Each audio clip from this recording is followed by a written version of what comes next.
Okay, so last week I introduced a certain type of sentence to you. It's called a direct quotation sentence. A direct quotation is used whenever someone is speaking in a sentence, meaning the person is actually saying whatever it is that they're saying. Whenever the person is saying the words that they're saying, it is called a direct quotation. I told you guys that we use quotation marks, right? The quotation marks will show what the person who's speaking what they're saying. These are the quotation marks. If you remember, the quotation marks always go at the beginning of what they're saying and they go at the end of what they're saying. Okay, so what's important is identifying what they are saying, right? Quotations only go on the words that are being said. That's it. Okay, in the midst of putting your quotations, you also have to make sure that you are capitalizing and that you're placing the proper punctuation, whether it's a period, a question mark, exclamation mark, whichever it is. Based off the sentence, you will know whether or not you need to put a period, a question mark, or an exclamation mark, okay? So direct quotations are sentences where the person is speaking. That's why it's called a direct quotation. I told you, usually these type of sentences you'll see in books, like in stories. That's usually when you'll see a direct quotation, right? No, I doubt it. So you gotta have to do it again. Thank you.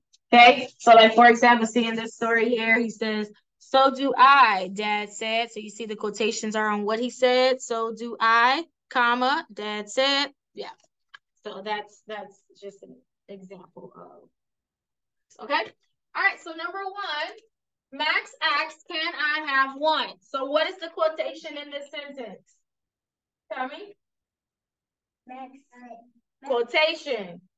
The quotation is, "Can I have one?" So your quotation marks will go on, "Can I have one?" And who is speaking? Max. So guys, make sure you always start with your capital letter. What comes after this before we go into the quotation? A comma every single time, okay? Comma. You finish it with the right punctuation. He's asking a question, so we would need a question mark, and your punctuation has to go inside of the quotation. Not like this. Don't do this. That's not right.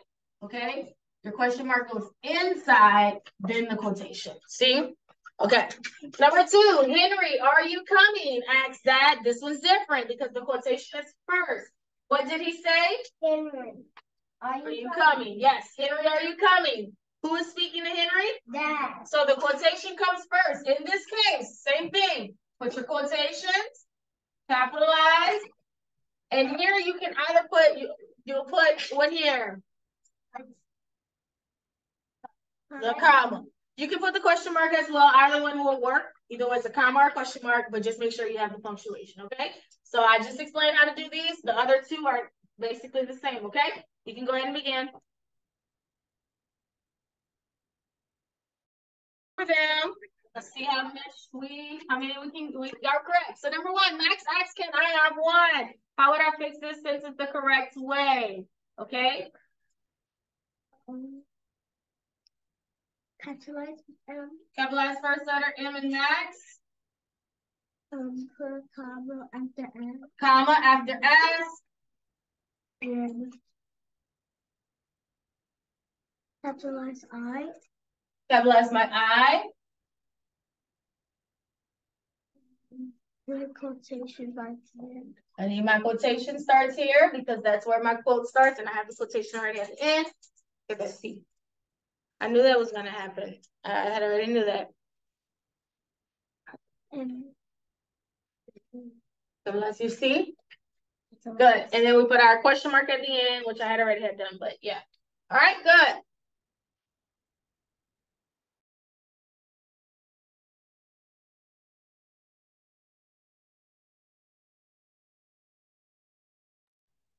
All right, number two, "Henry, are you coming?" Ask Dad. How will we write this one the correct way? "Henry, are you coming?" Ask Dad. Go ahead. Capitalize H in Henry.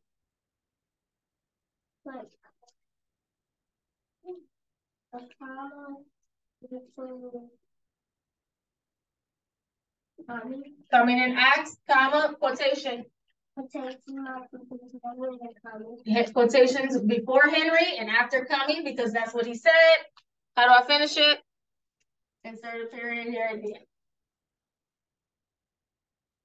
Okay. I'm sorry, that's wrong. It's a question mark, not a comma. Yeah. If the quotation is first, put your punctuation first. So question mark. All right, number 3. I like to read, said Mary. How would I write this one the correct way? Capitalize first letter I. Well, it would be right, but since it's a statement, we put a what? Period. Put your punctuation. If the quotation is first, put your punctuation at the end. Okay. So where are my quotations? Quotations. Read. I do need a period, but some I need to capitalize. Marriage needs to be capitalized. Good. Okay. Number 4. Sam said we are going fishing. How would I write this one correct? Capitalize first letter S in Sam. Comma. Where are my quotations? And finish it at. Okay. What do I do to the quote?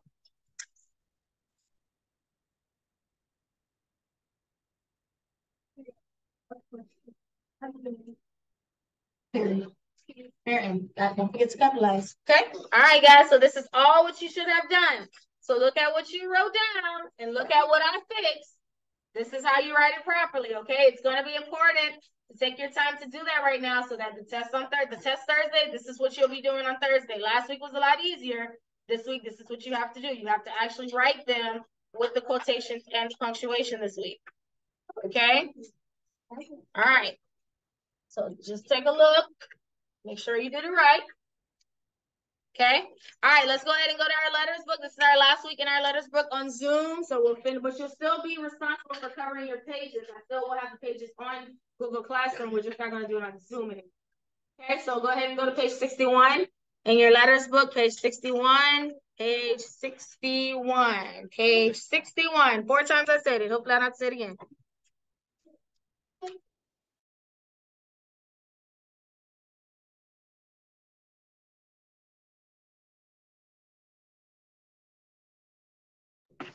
I already did 61. Okay, 62. They're saying 62. Yeah. So it's 62. We did that. All right, you begin on 62.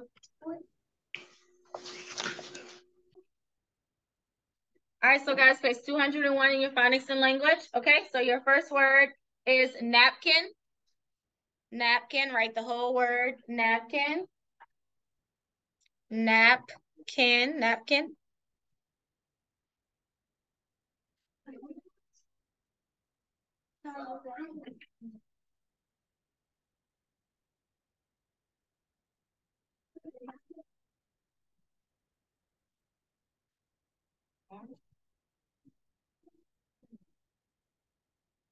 Okay, how do we spell napkin?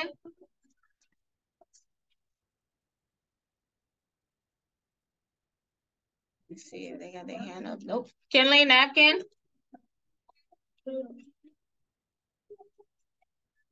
Not CK. NAPKIN, napkin. Okay, next one. Next word. Acorn. Acorn. How do we spell acorn?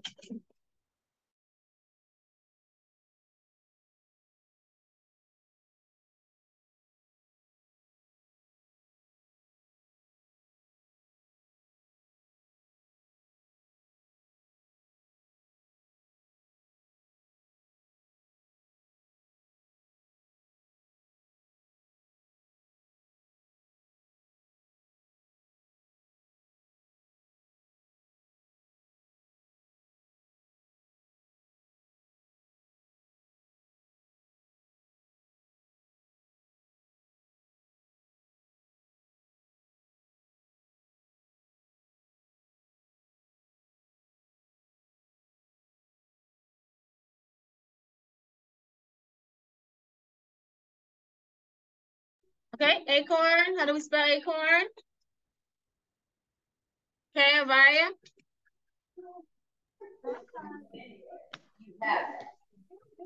A-C-O-R-N. A-C-O-R-N, or acorn, A-C-O-R-N.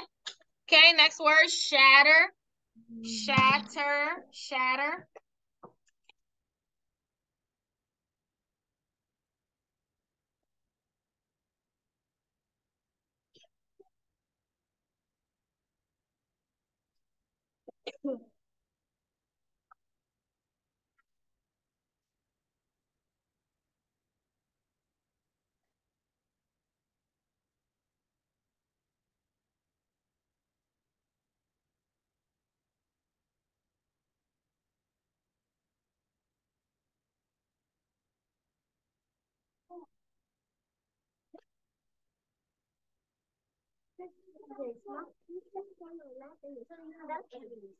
Mhm.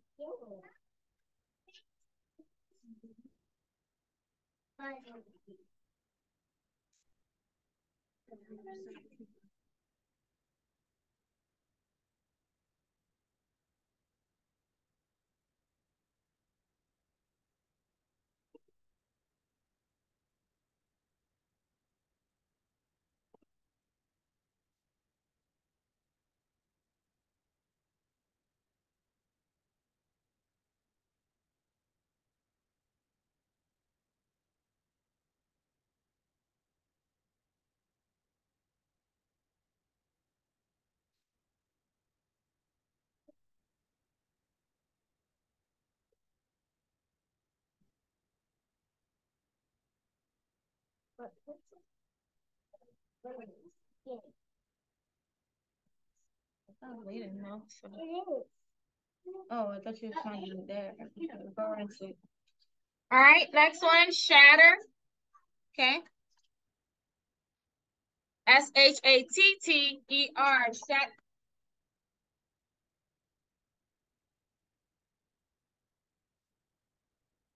All right, next one, let's finish the sentence. Listen to the words, fill in what's missing. Kelly painted her picture green, black, and red. And listen to what I'm listing. Make sure you know what to put. Kelly painted her picture green, black, and red. Kelly painted her picture green, black, and red. Kelly painted her picture green, black, and red.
All right, so we haven't filled in. So what should I have put with green, black, and red? What should I have put? Commas. So I hope that's what we put. All right, guys, good. Let's go ahead. We have a couple of things to cover on the board. Oh, Dennis locked out. I guess he'll come back in a second.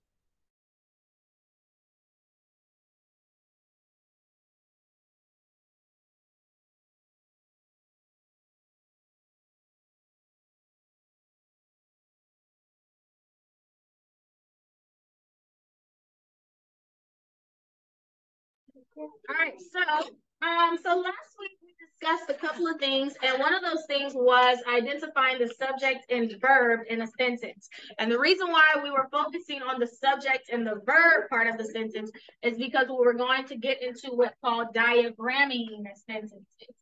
And we had talked about it on Friday, second grade, but I didn't cover it on Zoom. This is diagramming, okay? So when you diagram a sentence, all you're doing is you're breaking the sentences into two parts. You're breaking it into the subject and the verb.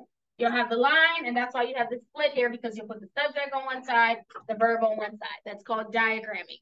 It's a way to just break down the sentence into the subject and the verb, okay? So first, when it says, Ben can read well, where would I divide this sentence? Ben can read well. Where would I divide? Between Ben and can. What's the subject? Ben is our subject. And what's the verb? Read. So when we diagram it, we'll put the subject here, Ben, and the verb here, read. Okay? That's how we diagram it. Subject, verb. Yeah, I know. I just want to say it. Joe will catch the ball. Where would I divide this one? Between Joe and Will. Okay, what's my subject? Joe, and what's the verb? Catch. And when I diagram it, I put Joe as my subject, and my verb is catch. Okay, that's how we diagram sentences. I just wanted to cover that, just so that when you see it, you know how it goes. Okay, so what we're going to learn this week is we're going to learn what's called proper usage of words. So some of the words that we use, they kind of mean the same thing, but it's when we use them in a sentence, we have to make sure we're using the correct word, because sometimes some words, the meanings of them are similar, but it's how we use it in a sentence is what makes them different, okay? So, for example, we're going to talk about the usage of may and can, okay? May and can. So we have may, M-A-Y, may, not the month, but the word may, and then we have can. So we both have heard of the words may and can, right? May, like may I, whatever, or can I, okay? But they both have different meanings when we use them inside of sentences, okay? When you use the word may, you are asking for permission, okay? When you use the word may, you're asking for permission to do something. May I watch TV, right? But most of the time, what will we say? Can I watch TV? But that's not the right way to use it. It's actually may I watch TV. That's what I was saying. Some words like we think we're using it right, but we're not.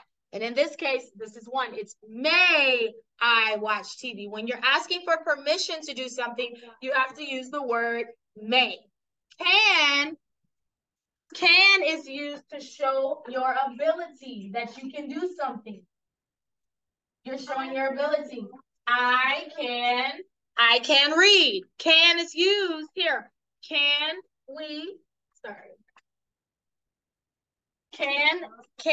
I fix my bike? Do you see how I'm using it to show my ability to do something? So this is something new, right? Because sometimes I've used the words in wrong usage, right? And a lot of times we say can for everything, but it's not can, it's may. When you're asking for permission to do something, you would say may. And when you're showing that you can do something, you use can. So for example, may or can I go to the park? Which one would be the right one to use? May I go to the park, because I'm asking for permission to do something. Next one, may or can Julie and I stay up late? May, you're asking for permission for something. May or can Dad fix the broken bike? Can, because it's asking, can he do it? Is it possible for him to fix the bike? So that's the difference between may and can. May is used when you're asking for permission. Can is used when you're showing you can do something. All right, so I want you to think of your own sentence with may. Think of your own sentence with can, and I'm going to come to you and I'm going to ask you. So that's two sentences you need to think of. Think of a sentence with may and a sentence with can. I'll give you like a minute and a half.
right, let's hear.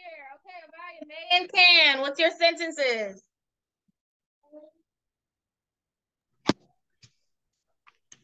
May I play my game? May I play my game? Good. And then can. Can you lift this weight?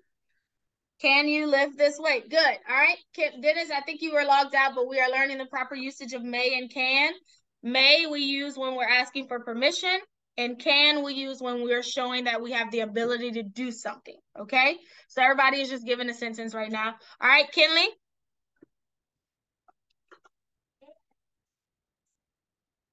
May I watch TV? Okay. Can. I can do all things through Christ. Good. Okay. Faith. May.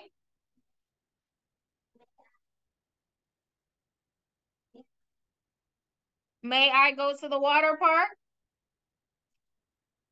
Can you do a cartwheel? Good. Taylor, May. May I go and walk the dog? And then can.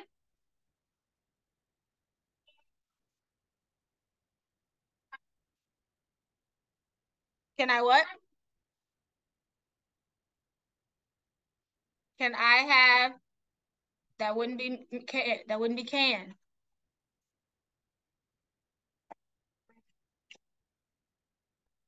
Huh?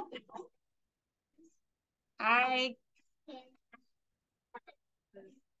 no, that still would be may because you're asking for permission for something. Can is when you're showing you can do something. Oh.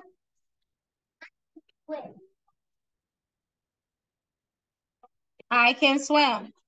Okay, Naraya.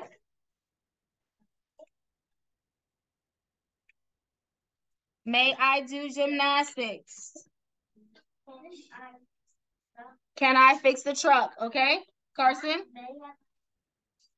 May I buy something out of the store? And then can. Okay, I can play in the mud. Good. You got one, Dennis? Yeah, for May and can. Okay, May. I can do all things through Christ who strengthens Okay, me. I can do all things through Christ. Good. And then can. I mean May. Sorry, May. May I go? May I go to the park? May I go to the park? Good. All right, so guys, that's how we use may and can. All right, let's learn another set of words that, and I think these you kind of know already, but just in case, for those who may not. So we're gonna learn the difference between teach and learn. Okay. So teach is when you're giving information. Like right now, I am teaching you, right?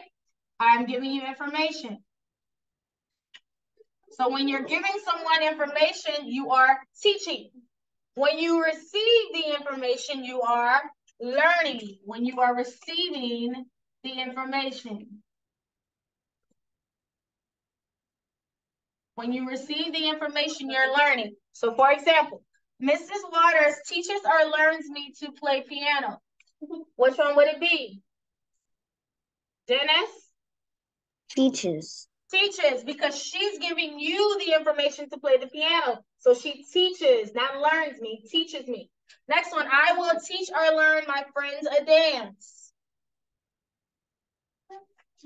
Teach, right? I will teach my friends. You're giving them the information. You're teaching them. Okay? Our second grade class taught or learned nouns. Our second grade taught or learned nouns. Learn, because you're receiving the information you learned about nouns, okay? So I know we know that already, but I just wanted to kind of show you, and also how it's in different forms sometimes, like teaches, learned, taught. It's all the same though. Just know how to properly use it. So you'll see that in your book as well in today, okay? All right, so let's go ahead. We're on our new books this week. We're moving on to our next set of books. We'll do reading right now. We'll probably move reading to the morning Zoom for now on. So go ahead and get out your old books. I'm gonna take your old books. We finished our last books. I think we're on Across the Meadow. I think that's our next book. Across the Meadow.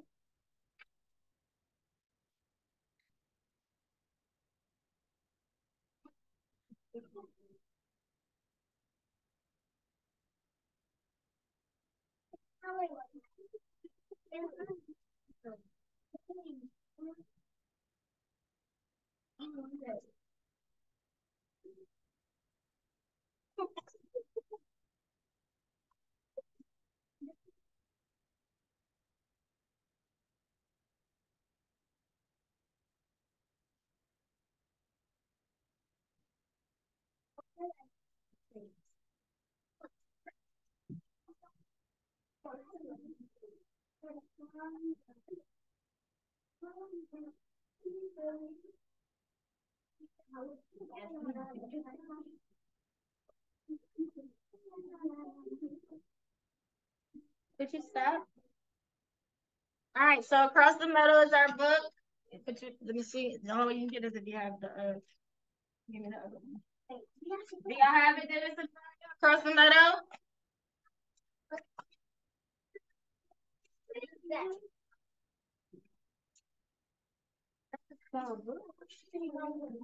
What page? Page 1.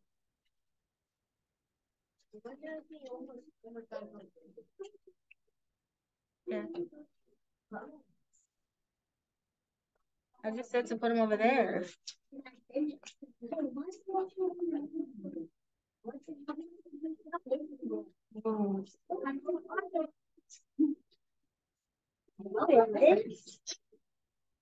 1.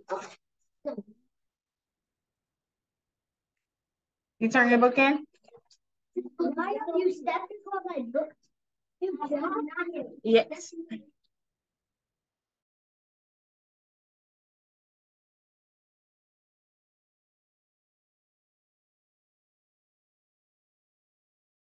All right, so we're going to start on page 1, Across the Meadow.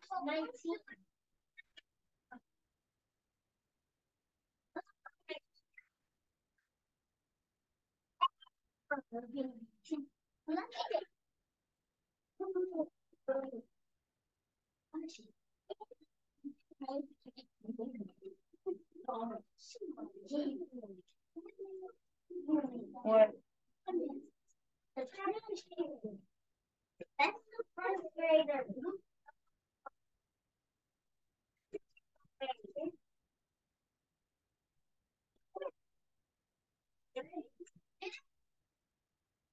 Do we have those 3 written down? Okay, so for the, not yet? Okay. Morning stop. All right, so Across the Meadow. So this is our book we're moving on to right now. Okay, so by your page 1, would you like to start us off? There is a place. Little poem. Yes. There's a place.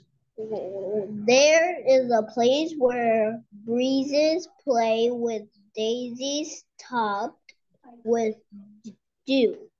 The mountains jump and the valleys slide into the blue water.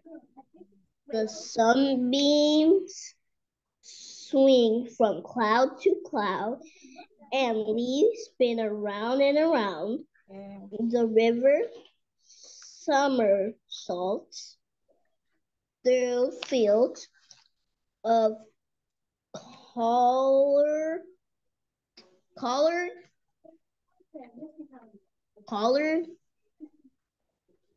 Let me see. Clover covered ground. There is a place where rabbits bound and rainbows paint the sky, where robins twitter words of cheer to sparrows as they fly. There is a place where butterflies twirl gently all day long, where every small child has a dream and every heart a song. Okay, good. So that's just a poem. It's not nothing really. All right, let's get into our first in our book. Let's look at page 3, Angus and the Ducks. Okay, what? Yeah, that's fine. And Angus and the ducks. Okay, Dennis, you can read us on page. You can read for us on page 3.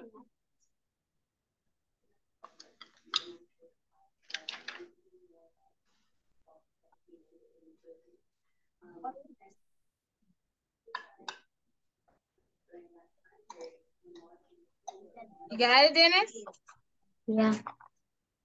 Page Angus 3. and the duck.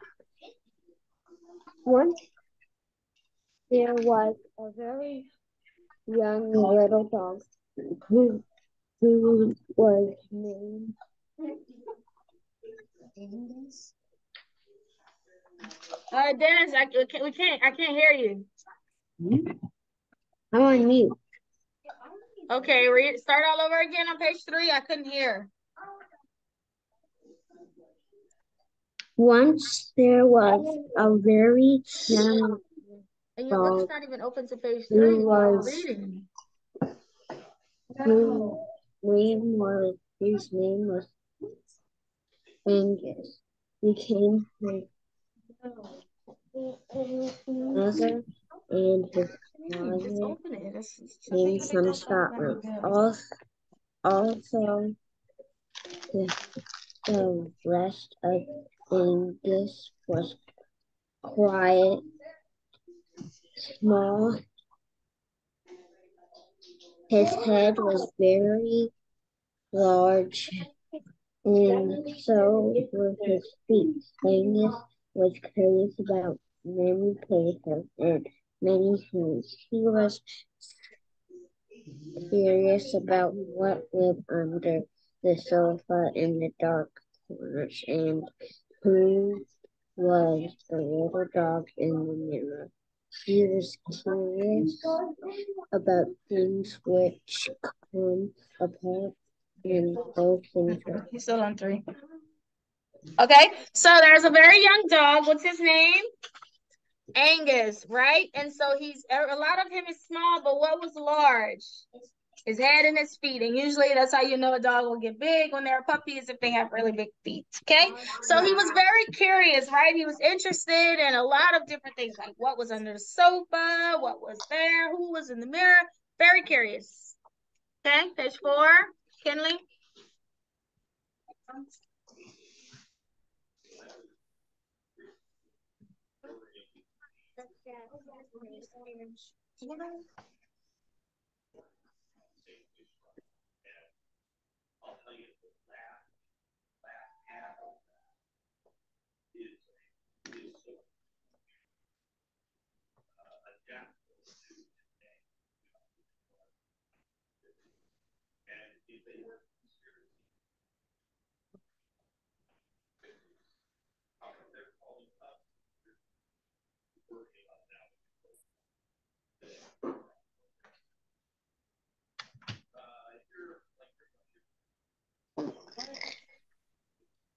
Don't come apart, no shine slippers and gentlemen's fingers and things like that. Angus was also curious about the outdoors, but he could not find out much about it because of a leash. The leash was fastened, fast, fastened at one end to the collar. Around his neck, at the other end to somebody else, but Angus was the most curious of all about a noise which came from the other side of the large green hedge up at the end of the garden. The noise usually sounded like this: quack, quack, crackety, quack. Or sometimes it sounded like this: quackety, quack. Wait, quackity, quackity, quackity, quack. Okay, good. All right, so he was very curious about several things, right? And so, but the outdoors, though, he couldn't really go out and be curious because what did he always have on him? His leash, right? Which kept him from branching out and doing different things, right? But it wasn't so much about other people. He was more curious about the what? The noise, the sounds that he would hear, right? And what was the sound he would usually hear? Quack, quack. That's what he was curious about. Faith, page 5. Quack, quackity, quackity, quackity, quack. Quackity, quackity, quackity, quack. Do the dance.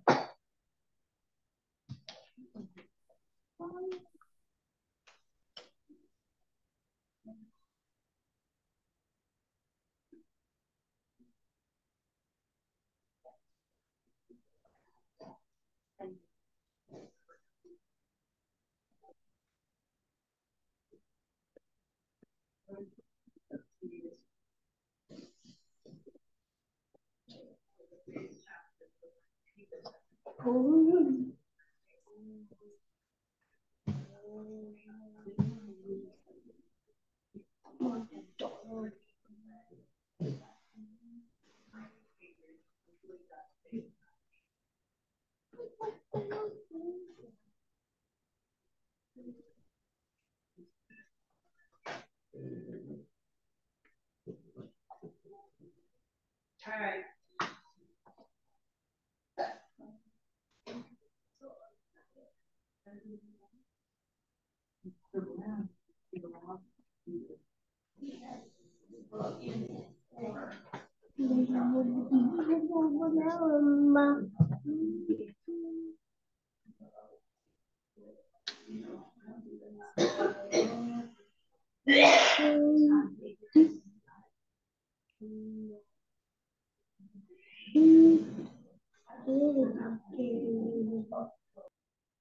All right, here we go. Page 5.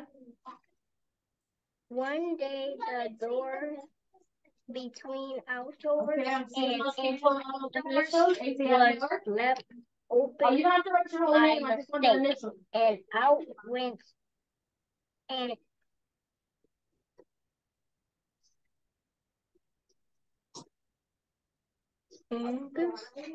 Angus without the leash or somebody else. Down the little Right, so these are your so this is what we'll be came how to properly write initials. All right. large So that's the green part we fish see you guys later. I see you the later. end of the garden. He tried to go around it, but it was but too long. He tried to go over it, but it was too high. So Angus went under the large tree hedge and came out on the other side. There, directly in front of him were two white ducks. There they were marching. Okay. So one day,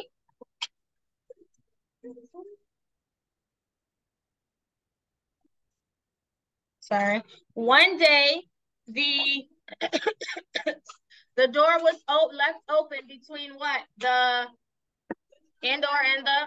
So what happened with Angus? He got out, right? And so he went down the path because what was he gonna go find out about that what? Put it in the middle.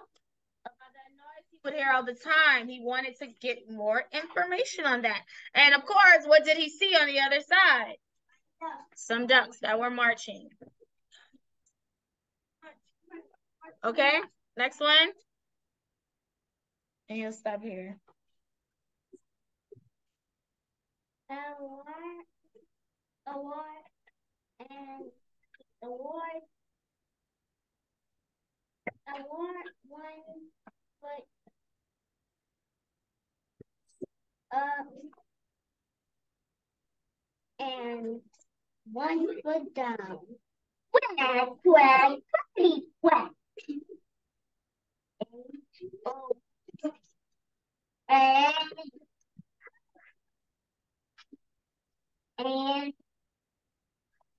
it's waving. The ducks all the way at the quackity. Let's quack, quack, quack. I think 2. The ducks stopped by a stone. No, that was it. Okay. Carson? Oh, no, right, sorry.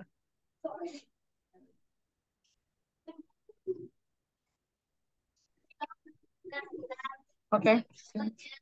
The ducks stopped by a stone, rotting through under the mulberry tree.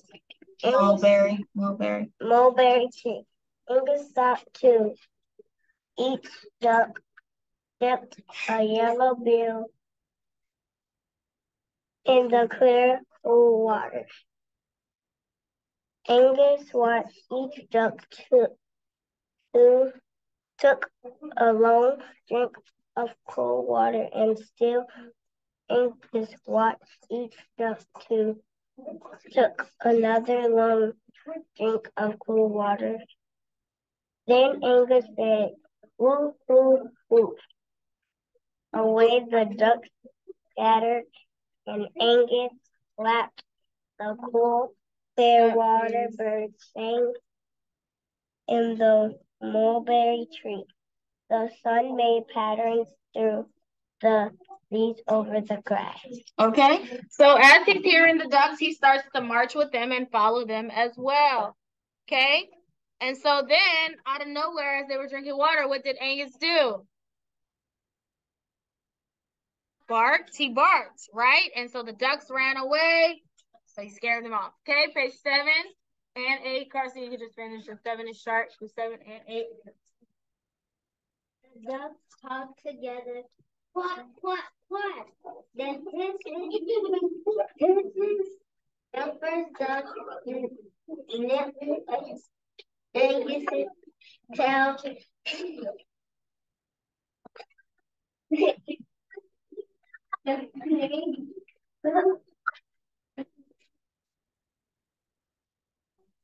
No, I had said page 8 too. Page 8 as well. Didn't I say to stop making the noise? Its wings. That's not hard to understand. The large legs hurried up the little path, scampered into the house, and crawled under the sofa for exactly 3 minutes by the clock. Angus was not curious about anything at all. Okay. All right, good. So he had a good time. He finally found out the other side, and it was some ducks, right? And so after, he scared them, they ended up scaring him, and now he's not so curious anymore, right? He's like, I'm gonna go back home, and he did. Okay. All right, good. So this is our new book we'll be in. This will probably be our last book we're covering for the school year. Well, we'll do something after this, but this is our last book we're reading. Okay. All right, guys, y'all have a good morning. I'll see you later on for our Zoom. Okay. Bye-bye.